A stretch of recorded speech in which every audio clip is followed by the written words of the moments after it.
Hello, hero makers. Welcome to Nurturing Tomorrow's Leaders, where I help busy school counselors teach kids with ready made lessons that are meaningful, fun, and aligned with ASCA standards. I'm Lynn Watts, and I'm here today to share an activity that you can use with one of the Wyatt the Wonder Dog book series, and that is Wyatt the Wonder Dog Learns About Good Manners. This is one of Wyatt's favorite stories because it's all about how he learned to handle his friend Max, who can be a bit bossy. So, what is an activity that you could use to extend this lesson? Well, I like to use puppets, especially little finger puppets that are easy for kids to handle and to use in the classroom. So, one activity you might do is to teach kids how to use caring language.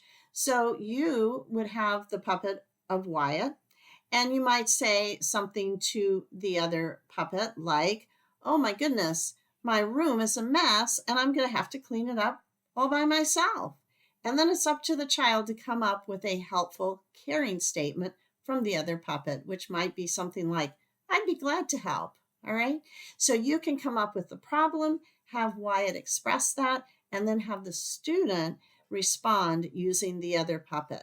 So that's one example. You could also teach the "I care" statement by using the puppets, and that's in the book as well. So Wyatt could respond with the "I care" statement. "I feel overwhelmed because we've made a mess of my room. I want you to help me clean up." And then Max could respond by saying something like, "Oh, I'd be happy to help." So you can help kids learn great problem solving strategies using finger puppets. You can find Wyatt the Wonder Dog Learns About Good Manners on Amazon.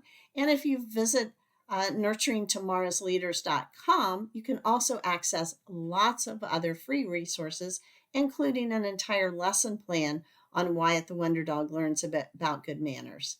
Thanks for changing children's lives one lesson at a time, and thanks for listening.